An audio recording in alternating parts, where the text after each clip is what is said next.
All right, now let's take a closer look at the relationship between China and Venezuela. I'm joined by Eduardo Gamarra, a professor in the Department of Politics and International Relations at Florida International University in Miami. Thanks for being with us. Pleasure to be here. Now, this visit comes at a time of crisis in Venezuela. Just how important is the timing of this trip? Really, the timing is everything. Venezuela has basically reached the end of its, how should I put it, it has no access to credit in the West. It's in dire straits in this hemisphere. It's lost most of its allies. Those allies that it has don't have the economic capacity to help him out. And so in many ways, this is sort of the final and last-ditch attempt to try to recover his economy.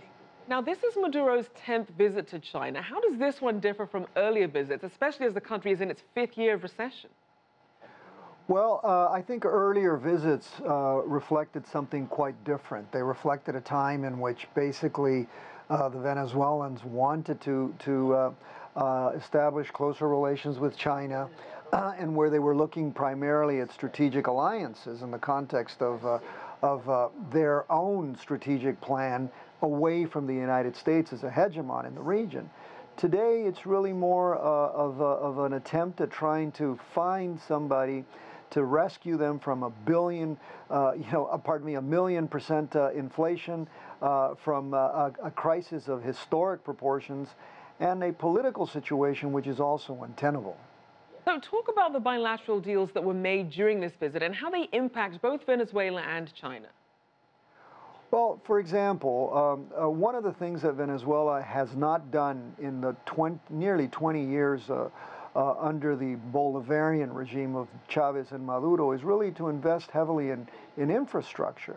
A lot of what they're looking for in terms of Chinese investment is in infrastructure.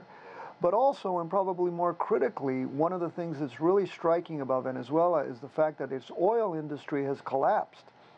And it not only requires a huge injection of capital, but it requires a huge injection of technology. And the agreements, I would say that probably the most important part of its agreements with China is I guess the willingness of the Chinese government to invest heavily in oil, in natural gas, and really to even go in there as a major owner of the Venezuelan oil industry, of the Venezuelan energy sector as a whole. So I think this is a very, very significant set of agreements. And as I said, it's a last-ditch effort to get Venezuela out of where it is today. Now, Maduro is seeking a new $5 billion loan plus an extension on paying the existing loans, either in cash or in oil. And we know that China has lent Caracas about $50 billion over the last decade, with $20 billion still outstanding. How likely is Venezuela to get this new loan? Well, we don't really know the details yet of the agreements, but that was the primary objective. It really needs those $6 billion because Venezuela has a huge foreign debt, and just to get its finances in order, it requires major capital infusion. And the reality is that it's not getting it from the production of oil because its oil industry is in such dire straits. So these $6 billion are going to be absolutely critical to the Venezuelan economy. Whether he obtained it or not, I think, is something that we'll see in the next few days. Still, however, I think that the agreements that they've reached are important. And they also, I think, reflect something much more interesting, and that is how China is positioning itself in this hemisphere with new relations with the Dominican Republic, with new relations in El Salvador, and now this very strong relationship with China, which is not really well seen by Washington, especially the more conservative sectors of Washington. So just very quickly, let's look at this dynamic then. Where does the relationship go from here?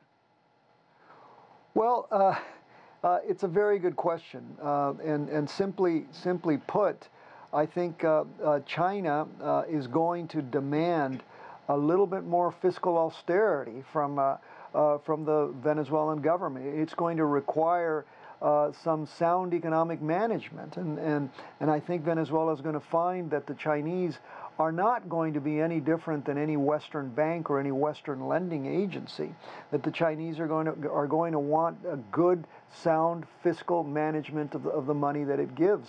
And they're also going to want a return on investment. Right. And what the Venezuelans have demonstrated, they've demonstrated that to the West, they've demonstrated that to anybody in this area of the world, that they're not very good at managing their economy. That most of the reason why they find themselves where they are is because of enormous mismanagement at every level. Right, thank you so much for your insights. Thank you. Professor Eduardo Gamarra there from the Department of Politics and International Relations at Florida International University.